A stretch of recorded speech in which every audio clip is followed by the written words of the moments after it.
Hello, boys and girls.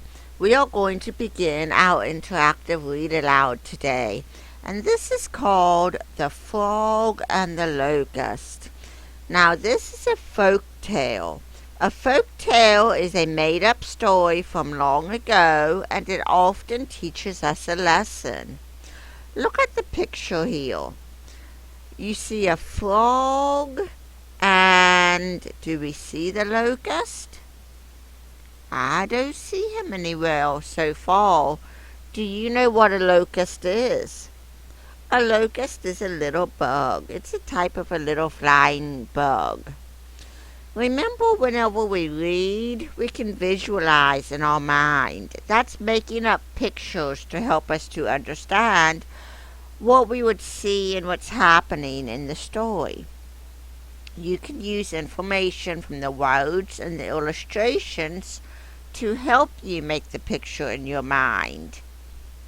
Let's start reading the story. The Frog and the Locust, based on a Pueblo folktale. How do the animals who lived near the creek finally get a different kind of weather?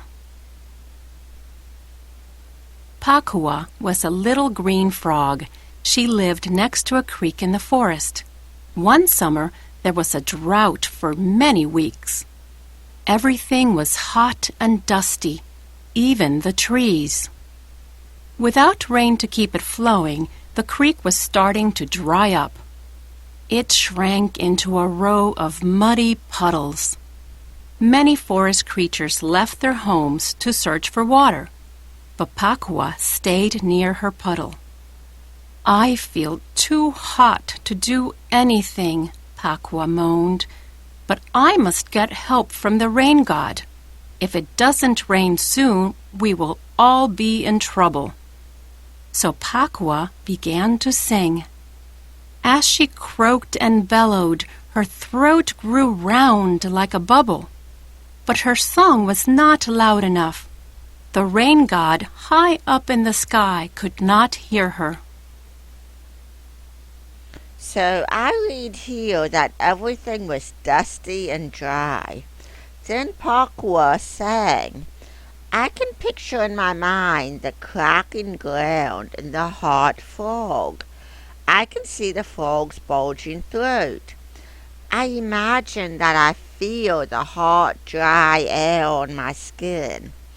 Making a picture in my mind helps me understand the character's feelings and actions, and I can better understand what the setting is like as I read the story. Let's keep reading it to find out what happens next. Mahu was a locust. He lived in the trees along the creek. One day, he heard a frog singing a song that he had never heard before. It was Pakua's rain song. Like Pakua, Mahu was lazy from the high temperature. He felt too tired to lift even a single wing. But he was curious about Pakua's song, so he flew to a branch that hung over her puddle. "What are you doing, frog?" asked Mahu. "I am singing to the rain god," answered Pakua. "I am asking him to send us water from the sky." "That is a very good idea," said Mahu. "It is terribly hot and dry. If anyone can help us, the rain god can. Let me help." "That would be wonderful," replied Pakua. So Mahu began to sing too. He rubbed his wings and feet together and made a sound like a shaking rattle. But even together, the frog and locust songs were not loud enough to catch the attention of the rain god. Pakua and Mahu's duet made such a loud noise that other animals started to hear them. At the next puddle, another frog and another locust decided to find out what was going on. One hopped and the other flew over to Pakua and Mahu's puddle.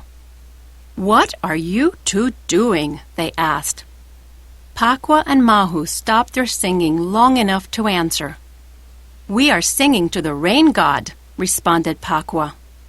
"We are asking him to send us water from the sky," added Mahu. Then they went back to singing. "Now, isn't that a clever idea?" said the other locust to the other frog.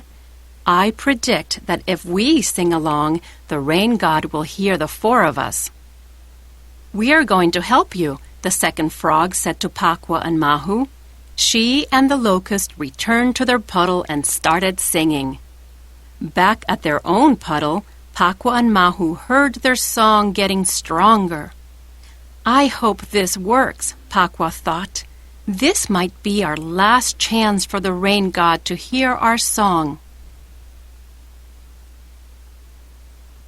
Still, there was no response from the rain god. But then something amazing happened. Pakwa and Mahu's song had reached every animal in the creek. Up and down the creek, more locusts and frogs heard the rain song and joined in. Puddle by puddle, one by one, they began to chirp, snap, rattle, and croak. Before long, the spirited song of hundreds of frogs and locusts filled the forest and traveled high up into the sky. Suddenly, the rain god woke up from his long nap. "How can I get any sleep with that loud noise going on?" he complained. Then the rain god looked down on his forest and its creatures. He saw the dusty trees, the dried-up creek, and the thirsty animals. And at once he knew that the song of the frogs and the locusts was a call for help. So the rain god gathered up his biggest rain clouds and went to work. Far below, Pakwa and Mahu saw the clouds gather overhead. They felt the first drops of water.